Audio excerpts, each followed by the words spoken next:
अब तो क्या हुआ महाराज, दूसरी बात कही कथा को सुंदर शब्दों पर गाना चाहिए। तीसरी बात है कि भागवत का ज्ञान जब तक स्वयं को ज्ञान नहीं होगा, जब तक हम आपको ज्ञान नहीं दे पाएंगे। श्याम भैया लाइट जलवा दो।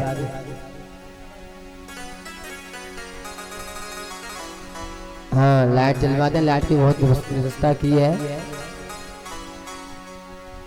अब तो क्या हुआ महाराज, चौथी बात है कि भागवत का ध्यान, यानी भागवत को बड़े ध्यान से सुनना चाहिए। जो ध्यान से भागवत को सुनते हैं समझ लो उन्हीं का उद्धार होता है।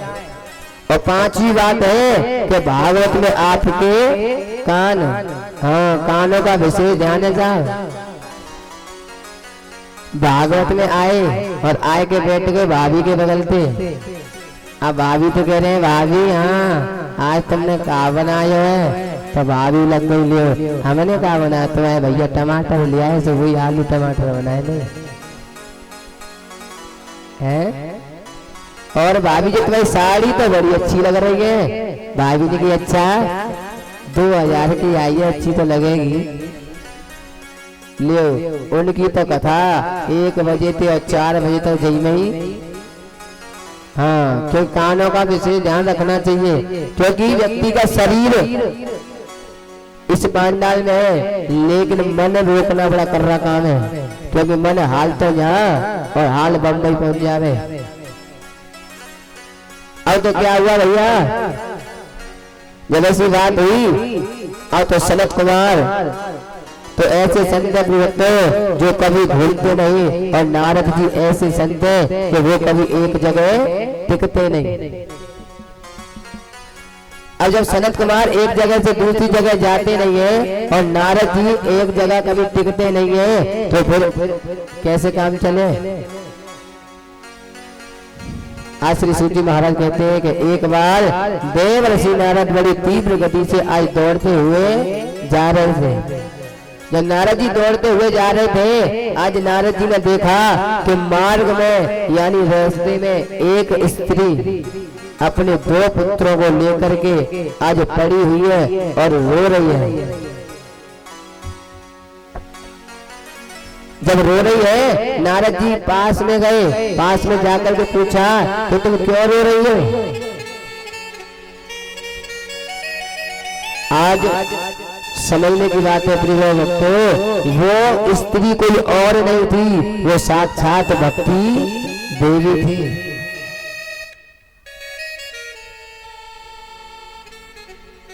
आज भक्ति देवी जी के पास जब नारद जी पहुंचे, आज नारद जी ने हाथ जोड़कर कहा कि हे देवी तुम क्यों परेशान हो, क्यों रो रही हो, अपना कष्ट बताओ।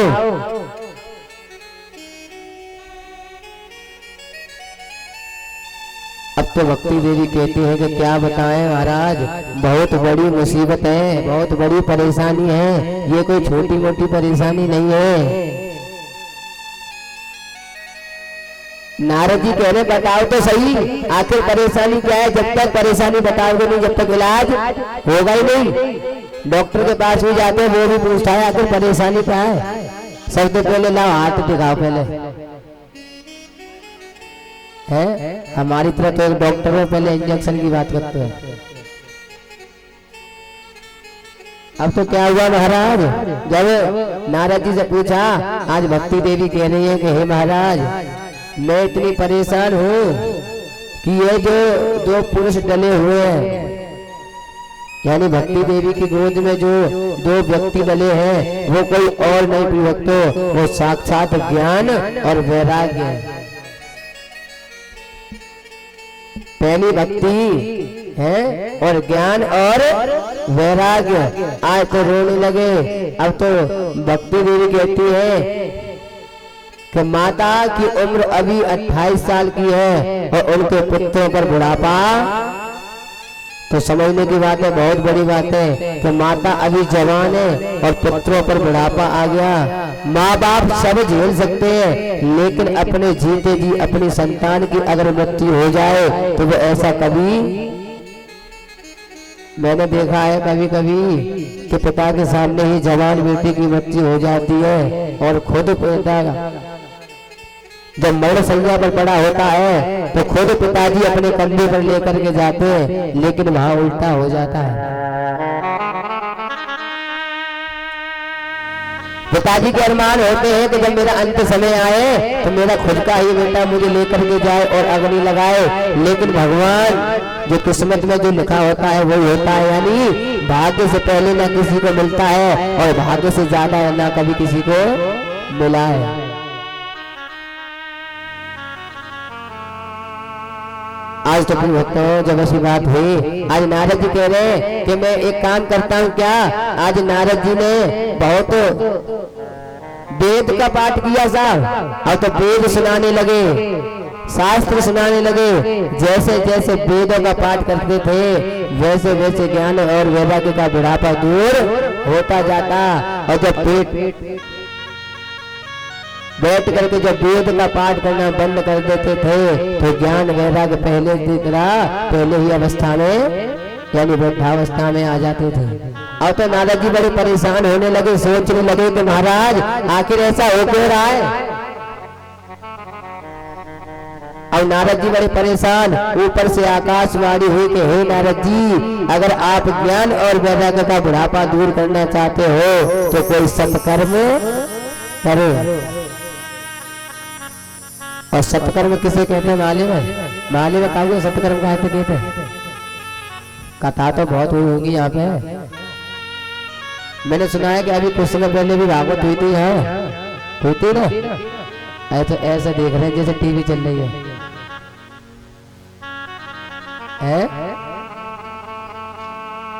भागवत तो बहुत सुनी है, लेकिन पंडित जी हमने सुनी ना, शास्त्री जी ने तो बहुत सुनाई, लेकिन हम तो प्रसाद लेने जाते और प्रसाद लेके सीधे घर। हाँ, अब तो क्या हुआ, आज नारद जी बड़े परेशान, दौड़ करके आज नारद जी जा रहे हैं। और तो नारद जी सनत कुमारों के पास पहुंचे और सनत कुमारों से कहने लगे कि महाराज आज एक स्त्री यानी भक्ति देवी बड़ी परेशान है और अपने पुत्र ज्ञान वैराग्य का बुढ़ापा दूर करना चाहती है। मैंने वेद वेदांत का पाठ किया लेकिन अभी तक उनके बेटे का बुढ़ापा दूर नहीं हुआ। जैसे जैसे मैं वेदों का पाठ करता गान करता वैसे ही वैसे ज्ञान वैराग्य का बुढ़ापा दूर हो जाता। और जैसे मैं बाद यानी पाठ बंद कर देता, आज वैसे ही वो अपनी पहले जैसी ही अवस्था में आ जाते। और तो सनत कुमार जी से कहने लगे कि ऊपर से एक आकाशवाणी हुई थी, उसने कही कि सत्कर्म करो। ये बताओ कि ये सत्कर्म क्या है? ध्यान से सुनना, सत्कर्म क्या है? अब ये समझ लो कि 7 दिन तक यहाँ कोचिंग भूल गई है तुम्हारी, है? आप तो हमारे विद्यार्थी हैं। अब कह रहे हैं कि ये छोटा सा छोरा हमारा तो मास्टर बन ही ना सके, है? अब तो क्या हुआ महाराज, जब ऐसी बात हुई अब तो सनत कुमार कह रहे हैं कि हे नारद जी, ये सत्कर्म कोई और नहीं है, साक्षात भागवत ग्रंथ है, पुराण है। यानी जो इस भागवत रूपी पुराण का पाठ करता है, चाहे वो व्यक्ति जिंदा हो या मरा हुआ हो, उसका भी उद्धार हो जाता है। यानी इस भागवत के पाठ को श्रवण करने से मरे हुए व्यक्ति भी तर जाते हैं साहब, क्योंकि ये भागवत कोई खेल नहीं है। और तो सनत कुमार कह रहे हैं कि तुमने वेद पुराणों का पाठ किया, लेकिन वेद पुराण क्या है? ये यानी समझने की बात है। एक पेड़ है, पेड़ है काय का? आम का। और आम के पेड़ की अगर जड़ ला के दे दी जाए और तुम तो कह दी जाए लियो जा जड़े तुम चूस लो, तो तुम में तो कितने चूस लेंगे वहां जड़े? जो कह रहे महाराज हमारे तो दांत ही बच जाएंगे। कचू तो कह रही है कि हमारे तो दांत ही ना है? एक बहुत बड़ी बात है समझना। यानी एक आम का वृक्ष है और उसकी जड़ है। आम का वृक्ष जब बड़ा होता है तो उस पे पत्ते आते हैं, पत्ते आते हैं, फिर फूल आते हैं, और फूल जब आते हैं तब फल आता है, और जब फल आता है तब वो पक जाता है, और जब पक जाता है जब उसे खाने में आनंद आता है। यानी समझने की बात है कि भागवत रूपी क्या है। भागवत यानी वेद एक कल्प वृक्ष है और भागवत उनका फल है। यानी भागवत सारे ग्रंथों को निचोड़ करके, सारे वेदों को, सब शास्त्रों में निचोड़ करके जो निकला है वो सार यही है, श्रीमद् भागवत कथा सार।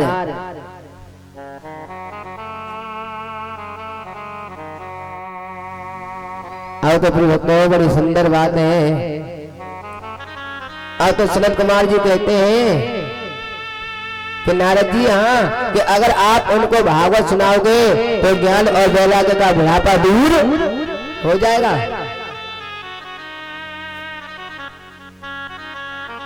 अब सनत कुमार जी ने कहे नारद जी से, नारद जी कह रहे कि अब क्या करना चाहिए महाराज। सनत कुमार जी कहते हैं कि भागवत का पाठ सुनाओ।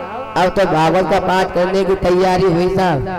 अब नारद जी सोच रहे हैं सनत कुमार जी से कि महाराज, हाँ, कि अब परीक्षित कौन बनेगा, कथा कौन सुनेगा। देखिए भागवत में स्पष्ट रूप से लिखा है, जरूरी नहीं है कि जिसकी पत्नी है वही परीक्षित बने, है जरूरी नहीं है कि अगर उनकी पत्नी है वही परीक्षित बनेंगे। तो हम शादी ना, भाई हम परीक्षित कैसे बन जाएंगे। परीक्षित से कोई भी बन सकता है, ये भी परीक्षित है, आप भी परीक्षित है, ये सब परीक्षित है, और ये बैठे ये भी परीक्षित है। जो भगवान की कथा को सुनता है वो ही परीक्षित है साहब। जरूरी ना है कि हाँ कि अब तो वो ही परीक्षित है। आजकल लोगों की बड़ी मन में भ्रांतियां आ जाती है।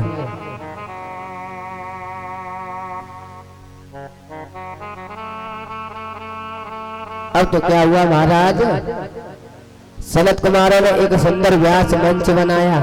अब कथा कौन सुने, अब तो नारद जी को सामने बैठा दिया। सनत कुमारों ने कथा सुनाना प्रारंभ कर दिया। अब तो बड़ा सुंदर भजन कीर्तन चल रहा है। एक बार छोटा सा भजन करने भैया, और उसके बाद कथा में प्रवेश करेंगे। वृंदावन बिहारी लाल की चले गए वृंदावन धाम, राधे राधे गाएंगे। ऐसे जब ताली बजाते हुए मनाते हुए चलेंगे, ठाकुर जी की छवि को अपने हृदय में निहारते हुए चले गए वृंदावन धाम, राधे राधे गाएंगे।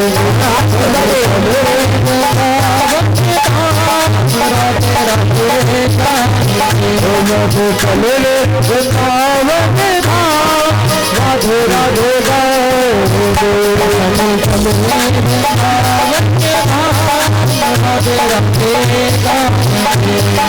राधे राधे गाएंगे, श्यामा श्यामा गाएंगे। राधे राधे गाएंगे, श्यामा श्यामा गाएंगे। राधे राधे गाएंगे, श्यामा श्यामा गाएंगे। राधे राधे गाएंगे, श्यामा श्यामा गाएंगे। राधे राधे गाएंगे, श्यामा श्यामा गाएंगे। राधे राधे गाएंगे, श्यामा श्यामा गाएंगे।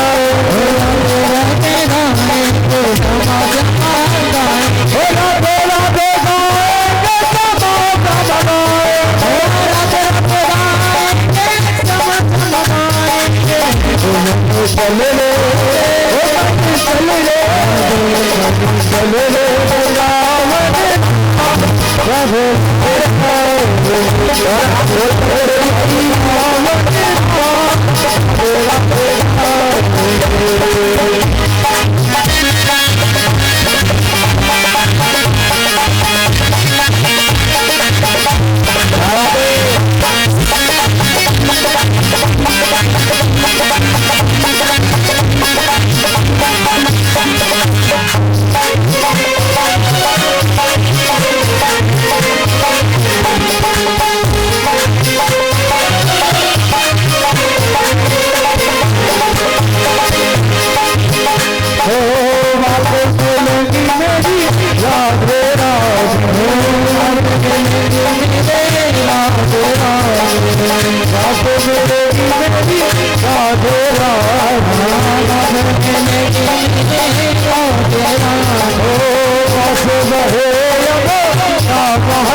वृंदावन हरि लाल की जय।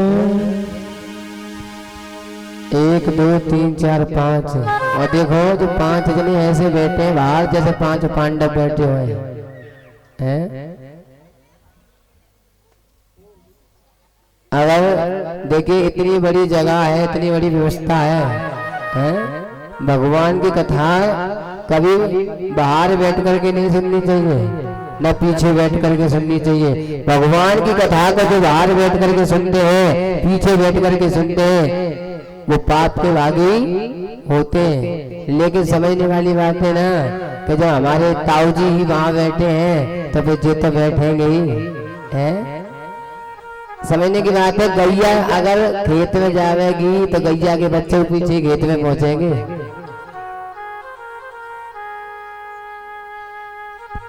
अब तो क्या हुआ, सनत कुमार जी ने क्या किया कि सनत कुमार जी ने अब तो कथा करना शुरू कर दिया। अब सनत कुमार जी ने कहेंगे हाँ क्या कथा कौन सुनेगा? नारद जी कह रहे, नारद जी की तो कोई पत्नी नहीं है साहब। अब तो नारद जी कह रहे हैं कि पत्नी कहाँ से लाए? पत्नी अगर किराए पे मिल जाए तो पत्नी ले आए हैं। क्यों? लेकिन भूखा मिल रही है किराए पे। अब तो क्या हुआ, सनत कुमार जी नारद जी से कहते हैं तो जरूरी नहीं है, तो जरूरी नहीं है कि जिसकी शादी हो गई हो वो ही परीक्षित बने।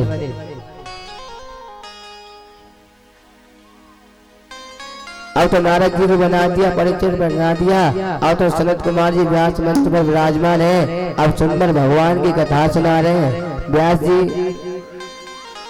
यानी संत कुमार कह रहे कि हे नारद जी कि भगवान की पूजा और पाठ के काम में पत्नी को हमेशा दाही ओर होना चाहिए। वेद पुराण भी कह रहे हैं कि पूजा और पाठ के काम में पत्नी को हमेशा दाही ओर रहना चाहिए। लेकिन आजकल के लिए तो बात ही अलग है। पंडित जी जाएं और पंडित जी अगर सीधे हाथ में बैठा दे तो काके तो मान लो मेरी बूढ़ी अरे पंडित जी मोदी के तो वही सीख रहे हैं। तो फिर हम कह देते हैं का कर सीख रहे हैं वही तो भैया है। और तुम होशियार है तो तुम ही बता दो कैसे बैठे। उनने कही उल्टे तो न्यूज एक बात और है, जो वास्तव में मूर्ख होगा ना, मूर्ख धूर्त है। अगर माने एक बार कह दी ना है जो पीपल है नीम ना है तो जो कह दो कि हाँ जो पीपल है तो तुम बढ़िया हो। और माने कही जो पीपल है तुमने कही ना जो नीम है। कहते ना कि ज्ञानी से ज्ञानी बढ़े तो हो ज्ञान की बात है। और मूर्ख ते मूर्ख लड़े तो दे जूता दे लात। फिर का होगा जी हो ना तो कथा समझ में आ रही है कि नहीं आ रही? क्योंकि आज पहला दिन है, पहले दिन की कथा में तो महात्म की कथा होगी साहब। यानी जैसे जैसे दिन बढ़ते जाएंगे और वैसे वैसी कथा में रस आता। हाँ अब तो क्या हुआ महाराज, अब तो सनत कुमार जी कहते हैं कि नारद जी अब मैं तुम्हें कथा सुनाता हूँ, ध्यान से सुनो, बड़ा सुंदर प्रसंग है। अब तो कह रहे हैं सनत कुमार जी कि ये मानव पाप तस्त सर्वदा सदा दुराचार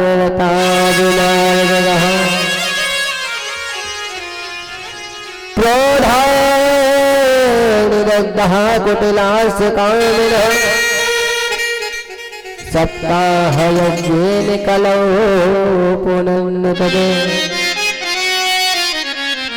यानी आज जिस मनुष्य ने जीवन में कभी सत्कर्म नहीं किया, दुराचार अगर किया हो है, जिस व्यक्ति ने पूरे जीवन में कभी भगवान का अगर नाम नहीं किया हो, गुणगान अगर नहीं किया हो, और वो भी अगर मर जाता है पाप करके, तो समझ लो भागवत रूपी अमृत पान करा करके वो व्यक्ति भी सीधे वैकुंठ में चला जाता है।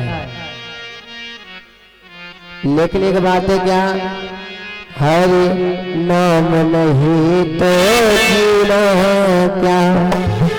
ये संसार है साहब, और संसार में अगर हरि नाम नहीं है तो फिर जीना बेकार है। और बुढ़ापा आएगा और बुढ़ापे में फिर ऐसे ही ठोकर खा डोले को माँ बैठे आए, कभी माँ बैठे आए, कभी माँ बैठे आए, जो टाइम पास करते रहोगे साहब।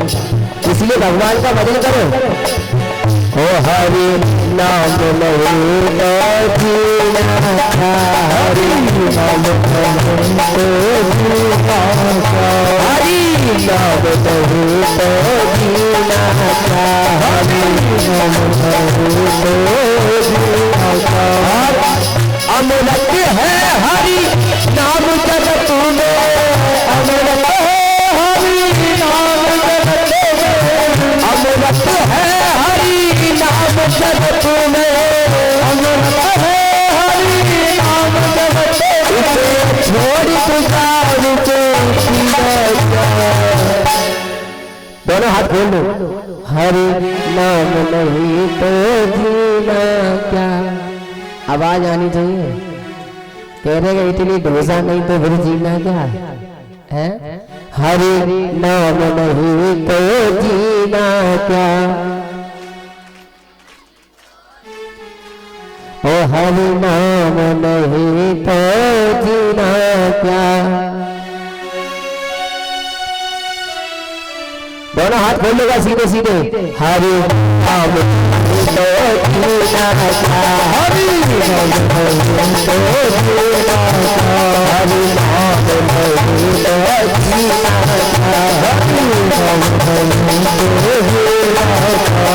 ओ अमृत है हरि नाम जगत में, अमृत है हरि नाम जगत में, अमृत है हरि नाम जगत में, अमृत है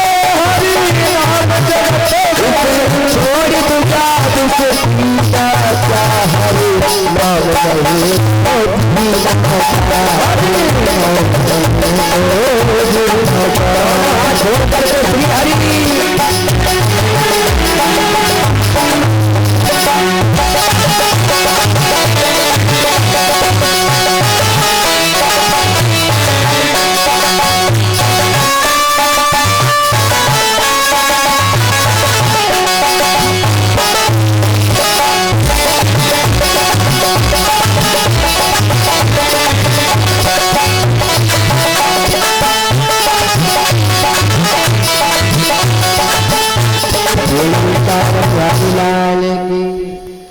ताऊ जी कह रहे हैं कि हरि नाम नहीं तो जीना क्या। अमृत है हरि नाम जगत में, इस जगत में हरि का जो नाम है वही अमृत है। अमृत है हरि नाम जगत में और इसे छोड़ तो जाने से पीना क्या, और हरि नाम नहीं तो जीना क्या। फिर तो समझ लो एक बात है, अगर व्यक्ति अगर भगवान का भजन नहीं करता तो फिर उसका जीवन एक पशु के समान होता है। क्यों? क्योंकि अपना लालन पालन तो पशु भी कर लेते हैं। अपना पेट तो साफ, इस मंच पे से बोलना नहीं चाहिए, अपना पेट तो कुत्ते भी भर लेते हैं। क्यों? अपना संतान पैदा तो जीव भी कर लेते हैं। फिर तो तुम में और उन पशुओं में अंतर क्या है? लेकिन एक ही अंतर है क्या कि भगवान का भजन तुम कर सकते हो लेकिन वो नहीं कर सकते। अगर उनके अंदर अगर इतना ही दिमाग होता तो तुमसे बढ़िया तो वो जीव थे साहब।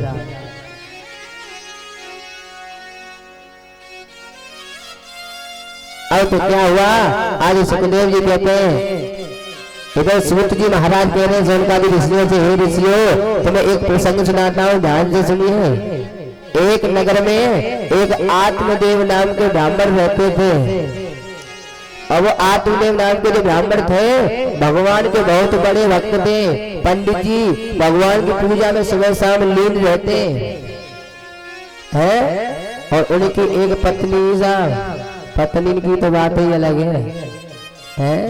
पत्नी अगर घर में आ गई फिर तो समझ लो अपने घर में एक वो आ गए अफसर है।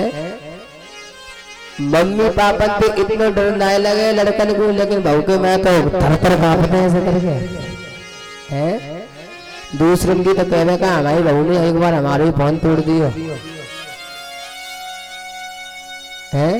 एक झांकी वाली लड़की का फोन आ गया, पंडित जी राधे राधे, और हमारे बहू करी जी बताओ जी कौन है, अब लेगा बताओ जी कौन है। बोली भैया सही बात है, अब लियो साहब। अब तो जब ऐसी बात हुई और जबकि हमारी शादी के भी 6 महीना हुए और 6 महीना में ऐसा कर दिया वो तो पूछो ही नहीं। अब तो क्या हुआ महाराज, जब आत्मदेव जी भगवान की बहुत भक्ति करते थे, पूजा करते थे, पाठ करते थे, लेकिन उनके यहाँ उनकी शादी को 7 साल हो गई लेकिन उनके कोई संतान नहीं है। आत्मदेव की पत्नी है, उनका नाम है धुंधली देवी, और जैसे ही उनको नाम और तैसे ही उनको काम। धुंधली क्या करेंगे, वो तो धुंध मचावेंगी है।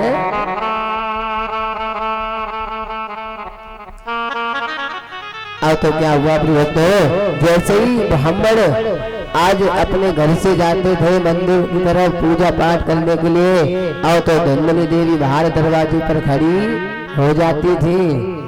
और जो दरवाजे पर खड़ी हो जाती थी, अगर कोई सीधा साधा अगर आदमी आवे तो समझ लो धुंधली देख के वो पीछे बैठ। हाँ इतनी खतरनाक ही धुंधली। धुंधली जैसी गेट के बाहर आती, जब तक 10 बार पड़ोसी ने रोज भोग नहीं सुनाई देती, जब तक उनकी रोटी पचत नहीं साहब। अब तो क्या हुआ, इधर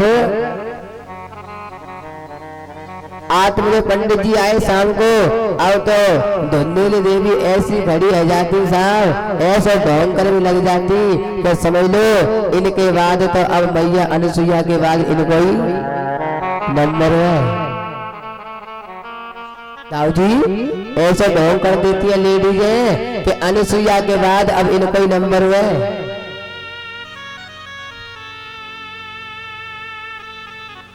अब धुंधली देवी दरवाजे पर खड़ी है, पंडित जी आए हैं और पंडित जी देख के अब तो गच्चू पूछो ही मत हैं, अब तो ऐसे कर रही है गच्चू पूछो ही मत। समझने की बात है ताऊ जी, अगर पति की साल के अंदर केवल 2 ही दिन इज्जत होती है, पत्नियां अपने पति की साल के अंदर केवल 2 बार इज्जत करते। परीक्षित जी महाराज सुन लो,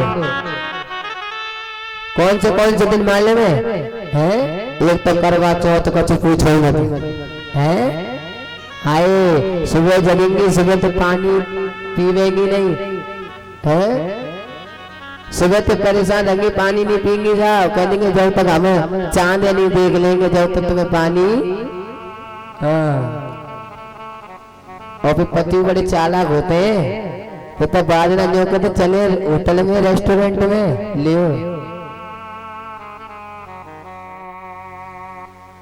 इधर पहले करवा चौथ में तो ऐसी पूजा होगी साहब, नई साड़ी, नई लिपस्टिक है, नई सैंडल, नई क्रीम, सब कछु नई। और ताऊ जी पति वही पुराना है। देखिए कथा में थोड़ा बहुत मनोरंजन होना भी बहुत जरूरी है। अगर कथा ही सुनते रहोगे तो तुम 1 घंटा नहीं रुकोगे यहाँ। आज तो धुंधली देवी जी गेट पर खड़ी है साहब, अब तो ऐसे ढोंग रच रही है कभी पूछो ही मत। आज आत्मदेव जी आए, अब तो आत्मदेव जी अंदर पहुंचे, अब तो फिर भक्तों आत्मदेव जी के घर में एक तुलसी का पेड़ है, वो सूख जाता है। पड़ोसी कहते हैं बार बार महाराज ये बताओ आपके यहाँ ये तुलसी का पेड़ है ये सूख क्यों जाता है? इन बच्चों को बैठलवा दो, बड़ा शोर मचा रहे हैं। बच्चन ने सोची जी आए मजा, राम जी ना चल रही है। अब तो क्या हुआ कि आपका तुलसी का पेड़ ये सूख क्यों जाता है? आपके यहाँ ये गाय है, ये बांझ है, हम 6 साल से देख रहे हैं, इसके ना आज तक कोई बछड़ा हुआ ना बछिया हुई।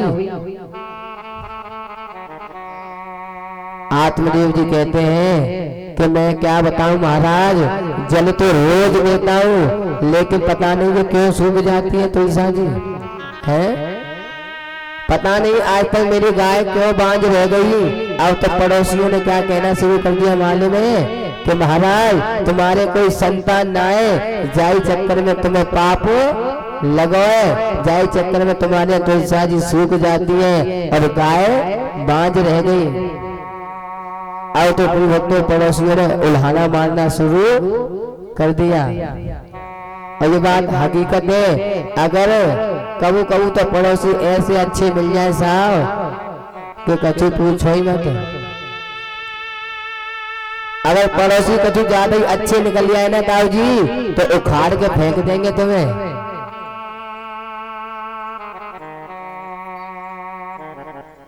अब तो आत्मदेव जी बड़े परेशान, अब तो वन में जा रहे हैं भगवान के यहाँ। अब तो कह रहे हैं कि अब मैं अपने शरीर को नहीं छोड़ूंगा और भगवान का ध्यान कर रहे, कह रहे हो मेरा कोई न सहारा बिन तेरे और घनश्याम सबरिया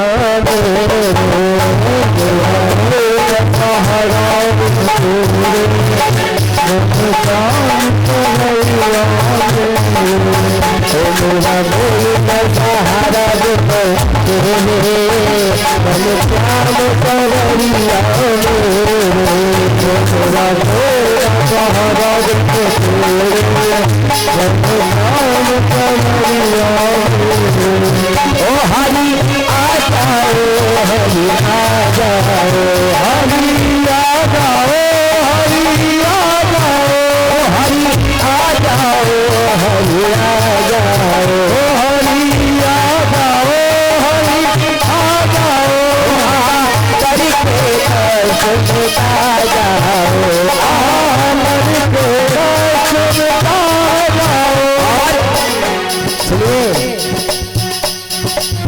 ओ काट जन्म मरण के फेरे हैं। आत्मदेव जी कह रहे कि काट जन्म और मरण के फेरे। ओ काट जन्म मरण के फेरे जनो श्याम सरजी आए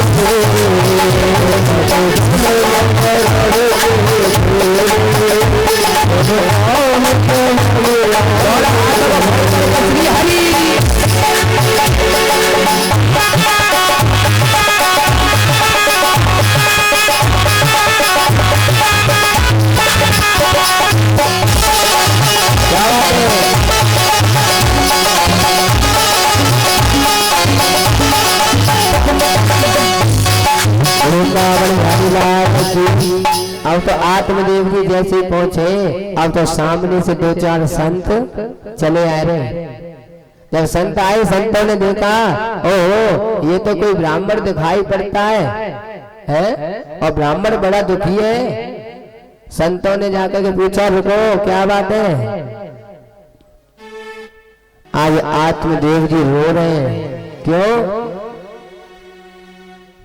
ताऊ जी, इज्जतदार व्यक्ति के लिए डंडों की मार से ज्यादा शब्दों की मार का असर होता है। अगर काऊ ने अगर आके जो कह दे कि तू यहाँ क्यों बैठे है तो इज्जतदार व्यक्ति के लिए तो वहीं पे मरना, और बेशरम होगा तो तुम्हारा लौटते दे दिए तो बिना जाए जाते। हाँ, अब तो क्या हुआ इधर, आत्मदेव जी रो रहे, कह रहे कि महाराज क्या बताओ कि मेरे कोई संतान नहीं है। तो संत कह रहे जाने कौन सी बुरी बात है, संतान ना है तो ये तो बहुत अच्छी बात है तुम्हारी संतान नहीं है। क्यों? क्योंकि भगवान की बहुत बड़ी कृपा है कि तुम्हारे कोई संतान नहीं है। आत्मदेव जी कह रहे महाराज जी तुम क्या कह रहे हो? संत कह रहे सही कह रहे हैं, आज तक संतान ने सुख दिया है कभी है? समझने की बात है, अगर पूत एक हो तो पूरे वंश को तार देगा, और पूत अगर चार है और चार पूत अगर कपूत निकल गए तो तुम्हारे चाहे सातों पीढ़ी निकल जाए, लेकिन इन पूतों के हाथों से तुम्हें जन्म भी नसीब नहीं होगा।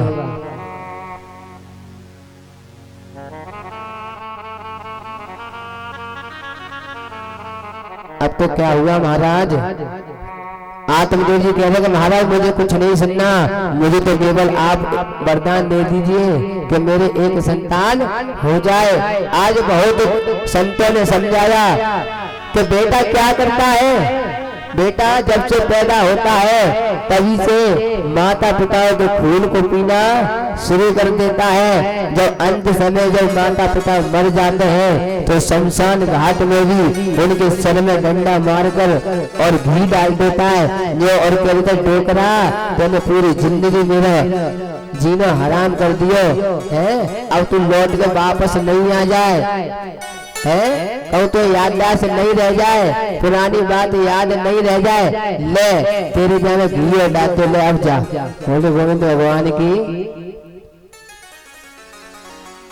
अब तो क्या हुआ, आत्मदेव जी कह रहे हैं महाराज मुझे कुछ नहीं सुनना, मुझे तो केवल संतान चाहिए। आज तो उन संतों ने क्या किया, आज एक फल लिया और फल लेकर के आज आत्मदेव जी को दे दिया, जाओ जाकर के अपनी पत्नी को खिला देना। और तो घर पहुंचे, घर जाकर अपनी पत्नी से कह रहे धुंधली देवी तो ले जो फल है तुम खा लेना, इससे तुम्हारा गर्भ ठहर जाएगा। और तो धुंधली देवी कह रही है ओ अगर गर्भ ठहर जाएगा तो फिर बहुत बड़ी परेशानी हो जाएगी। धुंधली कह रही है कि अगर गर्भ ठहर जाएगा तो फिर तो मैं चल भी नहीं पाऊंगी, और घर में अगर पैसे उतर के आग लग गई तो मैं तो भाग ही नहीं पाऊंगी और मैं तो मर जाऊंगी।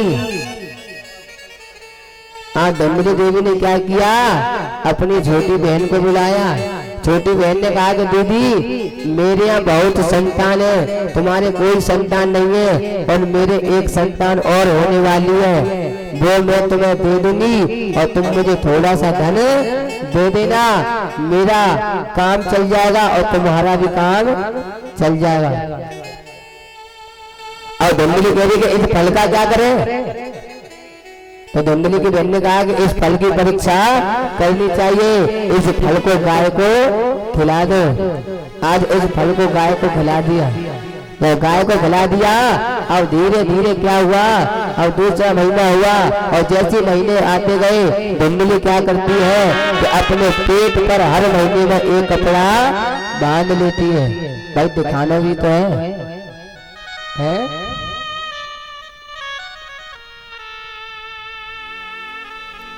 कैसे मीटिंग जी चल रही है? अब तो क्या हुआ, कुछ ही समय की बात है केवल। अब तो धुंधली देवी ने ड्रामा रच दिया। आज सुंदर इधर धुंधली की बहन के जब बच्चा हुआ, आज उसने धुंधली को दे दिया। इधर आज 9वें महीने में आज उस गाय ने भी एक बछड़े को जन्म दे दिया। आज वो ब्राह्मण ने जैसे वो दिया फल, आज ब्राह्मण बड़ा खुश होने लगा। आज संत की कृपा से मेरे आज एक नहीं 2 संतानों ने जन्म ले लिया, क्योंकि संत की बहुत बड़ी कृपा है साहब। लेकिन हो संत कहूँ ना जी तो बनते हैं, संत तो कहूँ अंत है।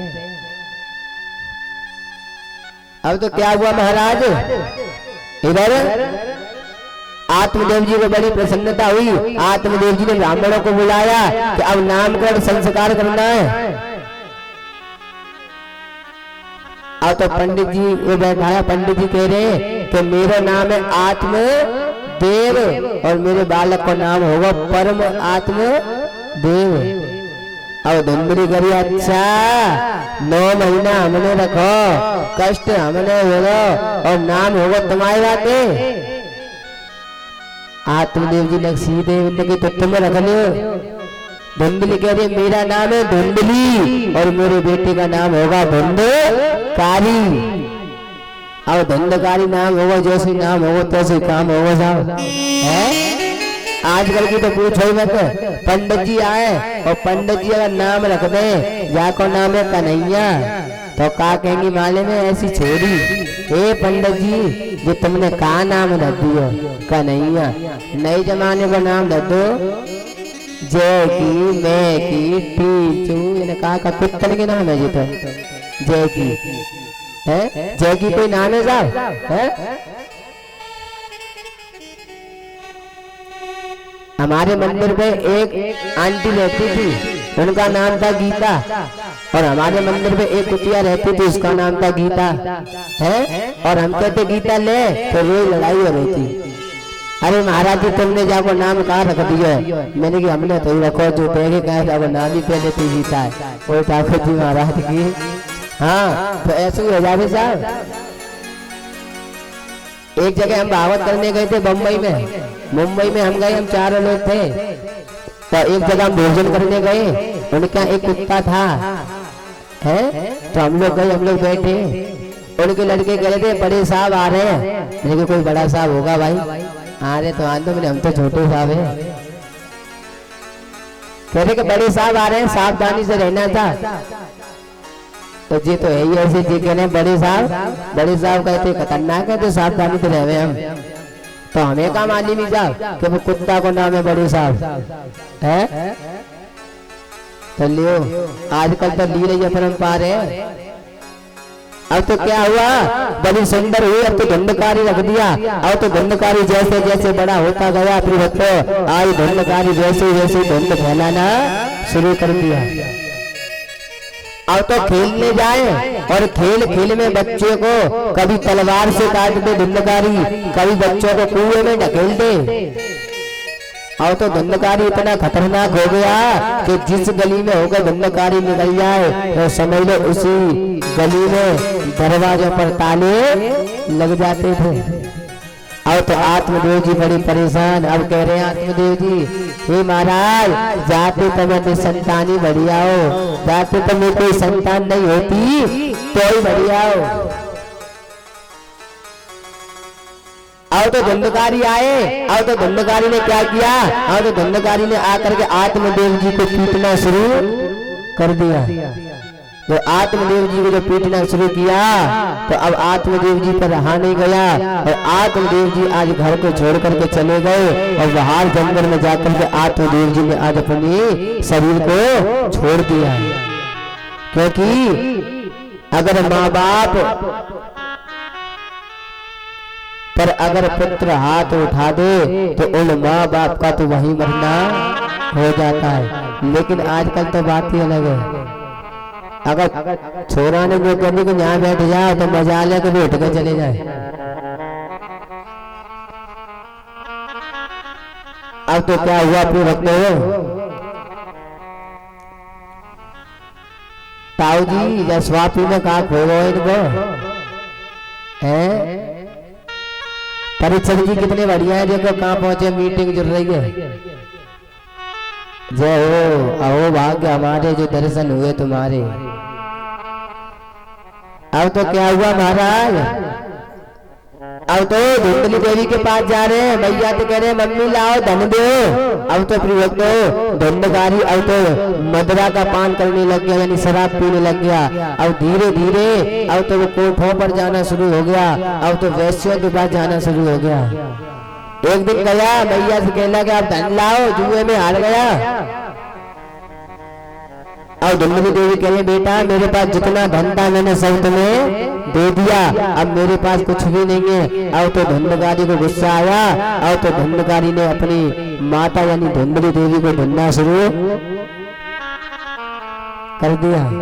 अब तो धुंधली बड़ी परेशान। और धुंधली ने क्या किया, उसके घर में ही एक कुआं था, उस कुएं में कूद करके आज धुंधली ने अपने शरीर को छोड़ दिया। कहते हैं कि जिसकी संतान अगर कपूत निकल जाती है अपनी भक्तों तो उनके माता पिता जीते जी मर जाते हैं।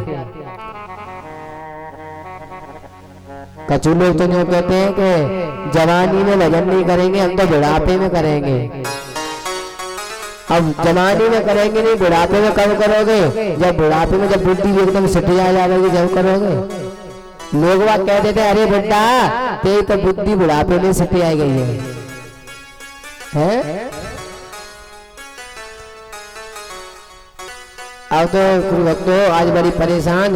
अब तो आत्मदेव जी ने अपने शरीर को छोड़ दिया। दाऊ जी उधर धुंधली देवी जी मर गई। अब अकेला कौन रह गया, धुंधकारी। अब तो अकेले महल में राजपाट किसका है, धुंधकारी का। अब तो क्या हुआ, धुंधकारी कोठों पर जाने लग गया। अब वैश्या को ले आया घर में ले आया वैश्या को। अब वैश्या को घर में रहने लगा। जब तक धन था तब तक वैश्या भी उसके साथ रह रही थी। अब तो वैश्याएं जब धन खत्म हो गया, अब वैश्याएं कह रही है कि अब तुम्हारे पास धन नहीं है, अब हम यहाँ पर नहीं रहेंगे। अब तो राजा अब तो धुंधकारी कह रहा है कि अगर ये यहाँ नहीं रहेंगी तो फिर कैसे काम चलेगा। अब तो धुंधकारी राजा के राजमहल में पहुंचा और राजा के यहाँ से खजाना चुरा लाया। अब तो चोरी करने लग गया। क्या करे, चोरी करेंगे गजी तो करना पड़ेगा साहब। चोरी कर लाया। अब वैश्याओं को पता चला ओहो ये राजा के यहाँ से माल खजाना चुरा करके लाया है। अगर राजा को पता चल जाएगी तो राजा धुंधकारी को मार देगा और इसके साथ साथ हम और तो वैश्याओं ने कहा कि हम ऐसा होने नहीं देंगे। आज वैश्याओं ने क्या किया, आज धुंधकारी को पकड़ लिया और बांध दिया। जब बांध दिया आज धुंधकारी को फिर उसी के महल में आज फांसी पर लटका दिया। लेकिन धुंधकारी मरा नहीं। क्यों? क्योंकि उसने पाप ही इतने कर दिए। व्यक्ति जब ज्यादा ही पाप कर देता है तो उसकी मृत्यु भी नहीं आती। और अंत समय में आपने देखा ही होगा, मैंने ऐसे ऐसे बुजुर्गों को देखा है सूख करके ऐसे हो गए, खटिए पर डले हैं, तो बोल भी नहीं रहे हैं, आंख भी नहीं खुल रही, लेकिन सांस बंद। इसी का नाम तो नरक है साहब है। और नरक क्या है, यही तो नरक है। और जो भगवान की कथा में तर्क करते हैं, कुतर्क करते